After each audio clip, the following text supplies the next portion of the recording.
और कहते हैं ना कि जब आपका मन साफ नहीं हो, नियत साफ नहीं हो, तो आप कितनी भी जो है सच को छुपाने की कोशिश करें, सच किसी ना किसी तरीके से बाहर आ जाता है।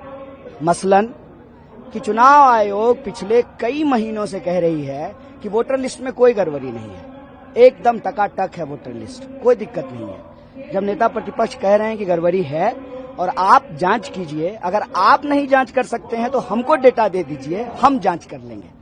जब उनको पता चला कि वोटर लिस्ट की जांच हो रही है तो गड़बड़ी तो निकलेगी, क्योंकि ये गड़बड़ी करके बैठे हुए हैं। तब उन्होंने कहा कि गड़बड़ी को रोकने के लिए ही तो एसआईआर कराया है, मतलब गड़बड़ी है। पहले आप कह रहे थे कि कोई गड़बड़ी नहीं है, अब आप खुद ही कह रहे हैं कि गड़बड़ी है।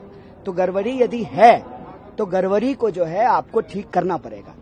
हम ये नहीं कह रहे हैं कि हमको दुरुस्त वोटर लिस्ट चाहिए, हर हाल में हमको जो है दुरुस्त वोटर लिस्ट चाहिए, शुद्ध वोटर लिस्ट चाहिए, साफ स्वच्छ वोटर लिस्ट चाहिए, ना जेन्यून वोटर का नाम कटे और ना बोगस वोटर जो है उसमें जुड़े। हम शुद्ध वोटर लिस्ट चाहते हैं, लेकिन ये करने का काम चुनाव आयोग का है। और चुनाव आयोग की जो मंशा है आज के प्रेस कॉन्फ्रेंस से पूरी तरह से साफ हो गया है। साफ इसलिए हो गया है कि जो बात कई महीनों से कही जा रही थी, जिसको चुनाव आयोग नहीं मान रही थी, आज अचानक से जो है प्रेस कॉन्फ्रेंस कर रही है। तो मैंने कहा कि किसी पार्टी का प्रवक्ता बनने से अच्छा है अब चुनाव आयोग को चुनाव लड़ना छोड़ करके, चुनाव लड़वाना छोड़ करके खुद ही चुनाव लड़ लेना चाहिए। क्योंकि जो सवाल बीजेपी उठाती है वो जवाब चुनाव आयोग देती है, जो सवाल हम चुनाव आयोग से पूछते हैं उसका जवाब जो है बीजेपी के प्रवक्ता देते हैं। ऐसा लगता है जैसे दोनों का जवाब जो है वो एक ही कंप्यूटर पे टाइप हो रहा है। ये देश के लोकतंत्र के लिए बहुत बड़ा सवाल है। लोकतंत्र को यदि बचाना है तो हमको शुद्ध वोटर लिस्ट बनाना पड़ेगा। जो जेन्यून मतदाता हैं उनको हर हाल में वो वोट दें, उनका मताधिकार सुरक्षित रहे, क्योंकि लोकतंत्र का आधार है आजादी और आजादी का अधिकार है मताधिकार।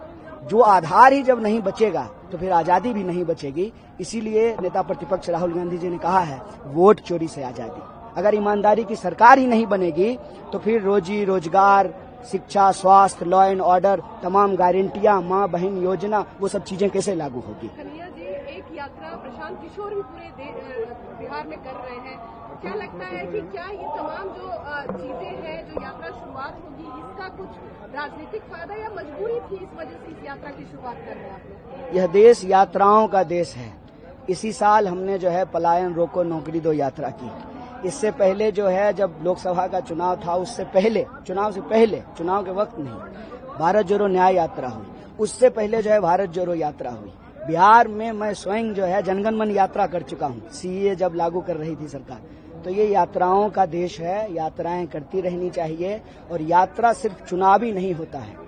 मेरा मानना है कि यह यात्रा किसी को मुख्यमंत्री प्रधानमंत्री बनाने की यात्रा नहीं है, यह यात्रा मताधिकार को बचाने की यात्रा है। जब मताधिकार नहीं बचेगा तो लोकतंत्र नहीं बचेगा, लोकतंत्र नहीं बचेगा तो आजादी नहीं बचेगी। तो आजाद देश में आजादी को बचाने की यात्रा है। पिता ये कह रहे हैं कि तेजस्वी जी इसलिए यात्रा में जुड़ रहे हैं क्योंकि मुख्यमंत्री उनको बनाना है, तो वो भी दिखेंगे थोड़ा स्क्रीन पे। जनता अगर संघर्ष करते हुए लोगों को देखेगी, उन्हीं को तो जो है नेता बनाती है।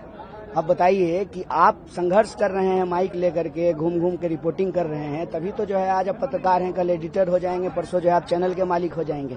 यह तो सतत सहज प्रक्रिया है। आपको अपने प्रोफेशन में जो है ईमानदारी से जमीन पे जाकर के काम करना पड़ता है, तो बहुत स्वाभाविक बात है। हम आपके हक के लिए लड़ेंगे तो आप हम ही को न अपना नेता चुनेंगे, इसमें कोई अंतर्विरोध तो नहीं है।